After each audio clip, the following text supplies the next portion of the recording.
네, 이제는 업종과 종목별로 조금 더 깊고 세밀하게 파고 들어가 보도록 하겠습니다. 시장에 많은 관심을 받고 있는 주요 업종들에 대한 전략인데요. 리스트업부터 확인해 보도록 하시죠. 자, 이번 한 주 어떤 업종들이 주인공이 됐을까요? 유리기판을 포함한 반도체, 전력설비, 제약바이오, 그리고 로봇과 2차 전지가 이름을 올렸습니다. 삼성전자가 10일반 전자를 찍고 내려왔고 또 SK하이닉스도 ADR 검토 앞서서 살펴본 호재가 있습니다. 마이크론도 또 신고가 행진을 보여주고 있기 때문에 반도체 섹터에 대한 기대감은 여전히 또 높은 것 같아요. 어떤 전략이 필요할지 궁금한데요. 이슈 점검부터 해서 김영구 대표께 먼저 좀 들어볼까요? 예. 네. 일단 반도체 쪽에 D램 가격이 요즘 폭등하고 있거든요. 4분기 D램 가격이 35% 상승을 했고요. 네. D램 영업이익률 자체도 53%씩이나 예상을 하고 있어요. 거기에다가 기업 고용량 SSD 출하가 증가가 지속적으로 수익성을 갖다 대폭 개선시키고 있고요. 거기에 주주 환원 정책까지도 가속화되면서 이제 눈들이 전부 다 이쪽으로 쏠리고 있는데요. 일단 삼성전자의 4분기 매출을 보면 91조 원 정도 예상을 하고 있거든요. 네. 영업이익은 19조 원이에요. 그럼 전년 동기 대비해서 영업이익이 192%씩이나 증가를 하고 있는 거고요. 이 중에 반도체 영업이익만 따진다면 15조 1천억 원 정도가 됩니다. 그럼 전년 동기 대비해서 5배가 되는 거고요. 또 3분기 대비해서 2배 정도 증가한 엄청난 규모라고 볼 수가 있어요. 그러네요. 그래서 네. 이렇게 좋아지는데 주가가 안 움직이니까 좀 답답할 수는 있을 거예요. 그러나 2026년 전망을 보면요.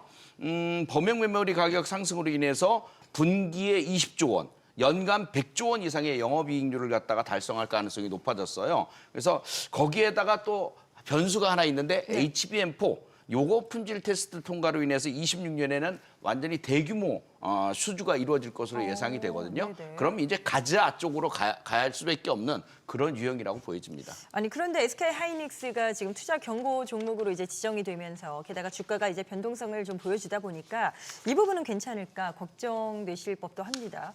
어떨까요? 이 변동성 타개할 수 있는 전략이 있을까요? 포인트가 있을까요?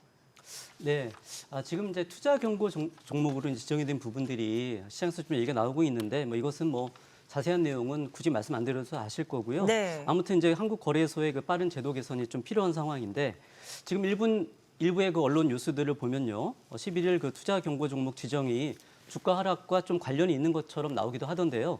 저는 사실 인과관계가 거의 없다고 보고 있고요. 따라서 이와 상관없이 SK하이닉스에 대한 그 투자 의견을 좀 말씀드리자면 네. 현재 그 50만 원 초중반대 가격은요. 내년 실적 예상치를 고려했을 때 매우 저평가되어 있는 상태로 보이고요. 한마디로 때문에 다시 진입해야 하는 절호의 기회로 이렇게 판단을 하고 있습니다. 당장 그 4분기 영업이익만 보더라도요. 전분기 대비 43%가 증가한 16조 2천억 원에 이를 것으로 예상이 되고요. 또 내년 영업이익 84조 원으로 영업이익이 예상되는데요. 이는 그 올해 영업이익 예상치인 42조 원의 2배에 해당하는 그런 수치로 내년 이익 기준으로 이렇게 봤을 때 현재 가격은 멀티플이 6배에 불과한 그런 수준입니다. 네.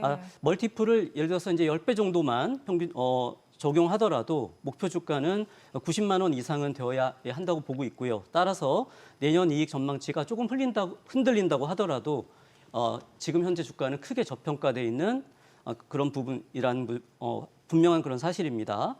그리고 이제 HBM 시장에서의 그 경쟁력의 우위가 여전하고요.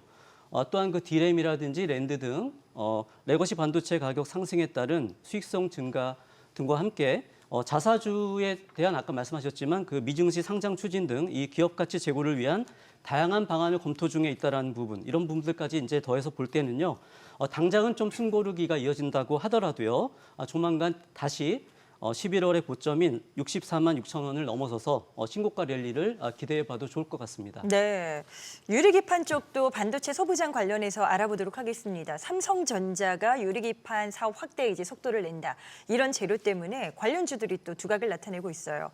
허인남 대표님, 이 중에서 소부장 가운데 토픽을 좀 뽑을 수 있을지 어떤 전략이 필요할까요? 네, 그 앞서서 이제 로봇과 AI 바이오 다음에 이제 순환매는 중소형 AI 반도체라고 말씀을 드렸는데 그 중에서도 이제 유리기판 관련주들이 가장 먼저 반응을 하겠습니다. 역시 이제 대장주로는 이제 필옵틱스와 캠트로닉스 이 두 종목에 집중이 필요한데 네. 오늘은 이제 캠트로닉스에 대해서 이제 설명을 드리도록 하겠습니다.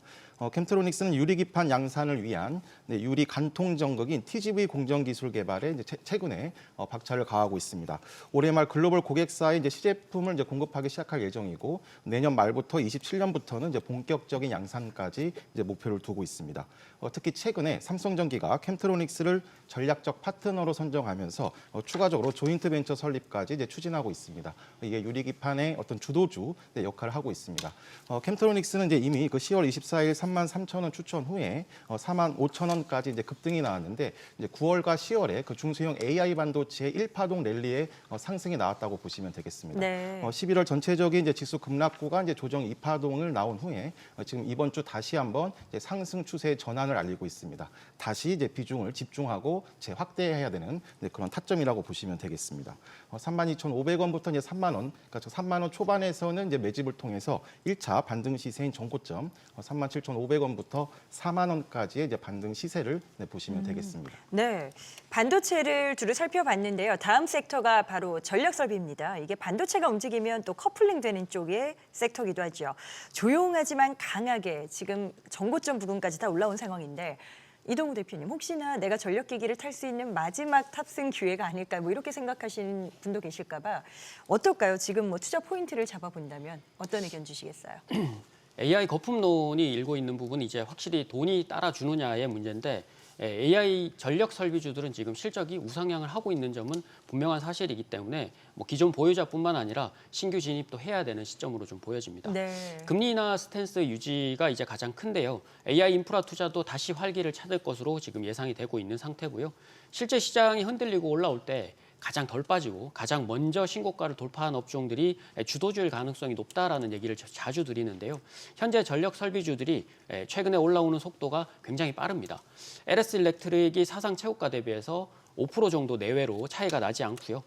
일진전기는 미주 지역 고부가 프로젝트가 본격적으로 이제 반영되고 그리고 증설 효과로 4분기 연중 최고 수준을 기록할 것이라는 분석까지 나오면서 최근에 큰 반등세를 좀 보이기도 했습니다. 네. 여전히 이제 미국 전력망 노후화와 친환경 전환에 따른 송배전, 설비 교체 수요가 급증하고 있는 상태, 그리고 공급자 우선지가 유지 중으로 미주 지역 수출을 하고 있는 LS그룹이나 뭐 일진전기, 산일전기, HD 현대일렉트릭 등은 다시 한번 더 최고가 달성이 유력하기 때문에 다시 접근하는 전략들이 필요합니다. 자, 김진 대표님도 동의하시는 부분일까요? 전력 설비 관련주를 포트폴리오에 꼭 담아둬야 한다 보시는지 어떤 답이세요? 예, 뭐 결론부터 말씀드리면 동의하고요. 네. 여전히 그 전력 설비 관련주들은요, 현 시점은 물론이고요, 내년까지도 가장 유망한 섹터 중에 하나라고 이렇게 보고 있습니다. AI 그 빅테크들에 대한 거품론이 부각이 되면서 11월 달에 들어서는요, AI 빅테크들과 함께 이 전력기기주들도 한 달 내내 큰 하락세를 보이기는 했습니다만, 제미나이 3의 그 공개와 함께 구글의 자체 AI 칩인 그 TPU가 주목을 받으면서 단순히 그 엔비디아 GPU와의 그 경쟁을 넘어서서 AI 생태계 확장이라는 따른 그 새로운 그 AI 낙관론이 부각이 되고 있고요. 그에 따른 AI 데이터 센터 등의 그 추가 수요 확대가 이 전력 소비 증가로 이어질 것이라는 점 때문입니다. 네. 이와 함께 그 미국과 유럽의 그 노후된 전력 인프라 교체 수요가 매우 크다는 점에서 이 공급이 수요를 따라가지 못하는 이 쇼티지 상황이 당분간 지속될 것이기 때문에 최소 내년 그리고 내후년까지도 이 견고한 구조적 성장이 이어지면서 이 성장 동력이 살아있다 이렇게 볼 수가 있겠고요. 따라서 조용히 강하게 올라가고 있는 지금 이 전력기기주들의 그 시장의 주도주 자리 이거 쉽게 내놓지 않을 것이라고 저는 이제 보고 있습니다. 네네. 탑픽으로는요, 이 효성중공업하고 HD 현대일렉트릭에 주목을 하고 있는데요. 이 효성중공업 같은 경우는 1차 250만 원에서 2차 300만 원까지를 목표로 보셔도 좋을 것 같고 또 중기적으로는 이제 그 이상의 신고가 랠리 가능하다고 보고 있습니다. 그리고 HD 현대일렉트릭 같은 경우는 1차 100만 원 그리고 2차 120만 원까지 그리고 중기적으로는 마찬가지로 그 이상의 신고가 랠리도 충분히 가능해 보이기 때문에 현 시점에서도 충분히 접근 가능하다 이렇게 보고 있습니다. 네.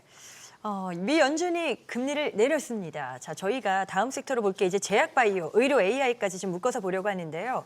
금리 인하 대표 수혜격으로 이야기되는 섹터가 또 제약 바이오인데 금리는 내렸지만 사실 주가는 뭐 그렇게 기대한 것만큼의 퍼포먼스는 또 나타나질 않아서 이건 어떤 해석이 필요할까요, 김영구 대표님? 네. 이 바이오를 볼 때 세 가지가 필요하다고 했는데 그 세 가지가 바로 기술 수출, CDMO, 비만 이 세 가지를 골라드렸거든요. 근데 그 흐름이 나쁘지는 않아요. 다만 알테오젠에 문제가 조금 있었죠. 독일에서 키트루다 그 SC의 그 판매 금지 가처분 신청 악재 때문에 기술 수출들이 좀 흔들렸거든요. 근데 그 주말만 하더라도 12일만 하더라도 리가켐이나 ABL 바이오, 한올 바이오, 특히나 한올 바이오는 뭐 두 단위 단위의 그 하락세를 갖다 보였고요. 이 기술 수출주들의 좀 변화가 일어나고 있는 상황이라서 선별이 좀 필요해 보여요. 네. 그래서 패턴이 좀 단기적으로 깨지는 종목들은 좀 관리가 필요할 것 같고요. 근데 그 외에도 삼성 에피스홀딩스 같은 경우는 특이했어요. 인적 분할을 한 후에 MSCI 지수에서 제외가 되니까 단기적으로 패시브 물량들이 쏟아지면서 폭락을 좀 했었는데요. 네. 33만 원이 바닥이라고 제가 말씀드렸는데 그 33만 원부터 68만 원까지 단숨에 그 90% 이상 폭등을 해주는 모습을 보였거든요. 그러니까 종목별로 관리가 필요하다는 얘기고요. 그 외에는 CDMO 쪽은 좋아요. ST팜이나 셀트리온, 삼성 바이오로직스 이런 쪽들은 상당히 안정적인 추세를 보이면서 움직여지고 있고요. 또한 비만 치료제 쪽인 뭐 인벤티지랩이나 이런 쪽들도 여전히 강한 모습을 나타내고 있거든요. 네. 그래서 지금 이제 2026년 1월 12일이 되면은 또 이제 그 샌프란시스코에서 JP 모건 헬스케어 컨퍼런스를 벌일 건데요.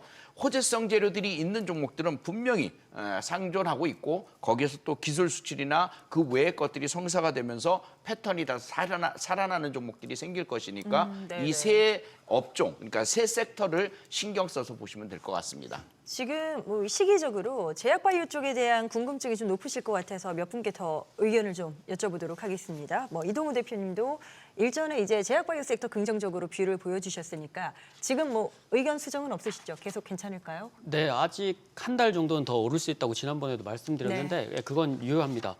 지난번 방송에서 이제 언급을 드렸듯이 이제 과거 10년치 코스닥의 통계치를 보면 JP모건 헬스케어가 열리기 전 60일 정도부터 해서 상승세가 줄어졌는데 지금 1월 12일부터 열리게 되면 지금 이제 한 30일 정도가 남았으니까 한 달까지의 상승 여력은 조금 있다고 보여집니다. 뭐 물론 이제 대외적인 환경으로는 이제 금리 인하 스탠스가 유지가 되고 있고 그다음에 최근에 이제 생물보안법을 다시 추진하고 있다는 점. 그리고 25년과 27년 사이에 특허 만료 블록버스터 의약품의 시밀러 시장이 본격적으로 개화될 전망이라서 거기에 따른 수혜가 대체적으로 CDMO 업체이긴 하지만 전체적으로 바이오 섹터한테는 좋은 영향력을 발휘하게 됩니다. 네. 특히나 이제 암젠의 프로리아, 얀센의 스테렐라라 그리고 리제네론의 아일리아는 올해 미국과 내년 그리고 유럽 특허가 만료가 되면서 셀트리온이나 삼성 바이오 에피스 SP 이런 쪽들은 아마 글로벌 임상 3상이 완료되면서 본격적으로 바이오 시밀러에 대한 효과를 두드러지게 나타나게 되는데요. 뭐 물론 지금 셀트리온이나 뭐 삼성 바이오로직스 이런 종목들은 실제로 2차 파동이 나오지 않았기 때문에 본격적으로 이 기업들이 두 번째 파동을 일으키게 되면 중대형 바이오 제약주들한테는 전반적으로 사상 최고가 랠리가 한 번 더 이어질 수 있는 그림이 그려질 수 있습니다. 자, 의료 AI 관련해서는 허인남 대표님께 좀 질문을 드려보도록 하겠습니다. 미국 도미나리 홀딩스가 국내 메디컬 AI 얼라이언스와 협력을 검토하고 있다. 이런 소식이 전해지면서 셀바스 그룹주들이 또 반짝 움직임을 보였어요.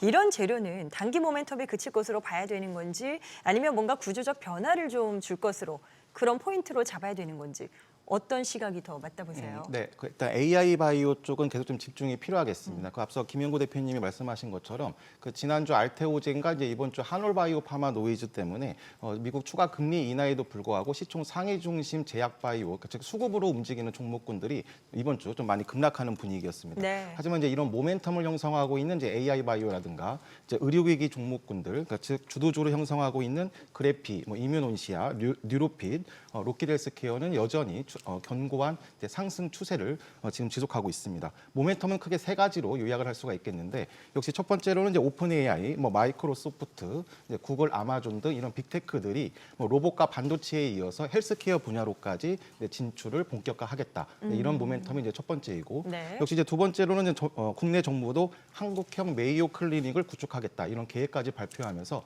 모멘텀을 쌓아가고 있습니다. 여기에 추가적으로 이제 말씀하신 대로 이제 셀바스 그룹 중심으로 하는 이제 의료 AI 프로젝트에 한 번 더 분위기를 살리고 있습니다. 하지만 이제 아직은 이제 그 셀바스 AI 쪽은 이번 주 흐름을 보시더라도 급등락을 반복하고 있는 약간 테마성 움직이기 때문에 네네. 아까 이전에 이제 말씀드렸던 이런 그래피라든가 이뮤논시아, 뉴로핏 등 이런 주도주의 반복 매매 중심으로 접근하는 전략이 필요하겠습니다. 네, 제약바이오에 이어서 이번엔 로봇으로 가보겠습니다. 로봇이 또 한동안 기세 좋은 움직임을 보여줬었죠. 그렇게 상승을 하나 싶었는데 탄력이 둔화되면서 또 쉬어가는 그런 그림도 그려집니다. 이동우 대표님, 이게 이제 쉬어갈 자리가 돼서 때가 돼서 건강한 조정을 받는 과정이라 봐야 되는 건지 뭐 이제 이후의 전략은 어떤 쪽으로 가져갈까요? 뭐 현재 이제 모멘텀이 있는 쪽으로 시세가 많이 붙는다라는 걸 좀 보여준 건데요. 아직 투자자 관점 입장에서는 아직은 유효하다고 좀 보여집니다. 실제 이제 12일 기준으로도 시장에서는 로봇주들이 다시 한 번 더 섹터적으로는 상승세가 한 번 더 나왔는데요. 뭐 정책적으로도 미국과 한국이 AI 다음 산업으로 로봇 산업을 점찍은 상태고요. 내년 1월에 열리는 CES 2026에서도 로봇과 자율주행이 한 번 더 예고되고 있는 상황에서 로봇주 내에서 순환매는 조금 더 이어진다고 봐야 될 것 같습니다. 네. 미국은 당장 내년부터 로봇 산업 행정 관련 행정명령 발령을 검토 중으로 시사했고 국내도 이제 국민성장 펀드를 조성해서 5년간 150조 원 대규모 자금을 투자한다는 계획을 발표를 했습니다. 뭐 자동차 업계에서도 로봇이나 자율주행 모멘텀을 부각이 받고 있는데요. 현대차그룹도 저평가 국면 해소 기대감에 최근 주가도 반등한 점을 보아서 이전의 테마로서의 로봇이 아닌 업황으로의 전환 가능성도 충분히 가능해 보이고요. 자연스럽게 이제 두산 로보틱스나 뭐 레인보우 로보틱스, 로보티즈를 중심으로 대기업이 지분 참여를 시작한 로봇 대장주들이 아직 상승세를 유효하게 가져가고 있고 금융자 기준으로 시메스나 뭐 다른 종목들 해성 로보틱스 등의 저평가 국면에 중소형주들도 단기 수익 유입도 기대해 볼 수 있는 자리라고 생각이 듭니다. 자, 마지막 섹터 2차 전지로 가보도록 하겠습니다. 뭐 다시 주목받는 분위기여서 한번 짚어볼 자리가 된 것 같아요. 자, 에코프로만 봐도 이달 들어서 40% 가까이 올랐고요. ESS 모멘텀, 또 LG엔솔의 벤츠 이 배터리 공급 이슈까지 기대감을 높일 만한 그런 재료들이 좀 많은 상황입니다. 김영구 대표께서 2차 전지 뭐 여러 차례 짚어주셨었으니까요. 지금 재점검을 해주신다면 뭘 집중해야 될까요? 지금 시점에선. 네. 아직도 쉽게 얘기해서 집중해야 되는 섹터. 그게 2차 전지입니다. 2차 전지다. 아직도 싸다. 네. 우선 최근에 큰 규모의 수주를 보면은 LG엔솔 같은 경우가 2조 원대 배터리를 갖다가 벤츠사에다 공급을 했죠. 이게 상당히 상징적인 의미입니다. 네네. 삼성 SDI가 2조 원 규모의 ESS용 LFP 배터리를 갖다 미국 에너지 관련 기업에다가 또 단연간 공급 계약을 체결을 했습니다. 그럼 양사가 벌써 2조씩 수주를 했다는 얘기입니다. 이 두 가지의 수주 사건만 봐도 알 수 있듯이 이제 중국을 좀 밀어내는 수주를 하고 있다라는 쪽에서 경쟁에서 차별화해서 이겨내고 있다라고 네. 볼 수가 있어요. 그러니까 품질로서 승부한다는 얘기죠. 여기에 LG엔솔을 비롯해서 여러분들에게 소재주를 좀 잘 보시라고 여러분들에게 강조를 드렸는데 2차 전지라고 다 가지 않는다고 분명히 말씀드렸습니다. 가는 종목만 간다라고 말씀드렸듯이 에코프로, 에코프리비엠, 그다음에 포스코 피체엠, LNF 이런 주도주들의 흐름들을 잘 보셔야 될 겁니다. 앞으로도 실적이 뒷받침되면서 수주가 팡팡 터지는 이런 기업들, 이런 기업들을 대세 상승 추세의 흐름들을 보셔야 될 것이고 주봉을 보시면 이제 막 시작한 그 흐름들이기 때문에 겁날 이유가 없고요. 2차 전지 중에 잘 달릴 수 있는 말에 올라타는 전략이 제일 중요하겠죠. 그래서 오늘은 그중에서 좋은 종목을 수익 파이터에서 잠시 후에 소개를 네네. 좀 해드릴게요. 알겠습니다. 잠시 후에 어떤 종목인지까지 확인해 보시길 바랍니다. 네 분의 의견은 투자 전략 세우시는데 참고 자료로 활용해 보시길 바랍니다. 투자의 모든 판단, 그 최종적 책임은 투자자 본인에게 있다는 점 인지하시고 항상 자신의 원칙에 맞추어서 현명한 투자하시길 바라겠습니다. 그리고 또 카카오 채널 필살기, 친구 추가해서 또 여러 가지 정보를 만나보시면 더 자체로운 내용들 확인하실 수 있다는 점도 함께 전해드립니다.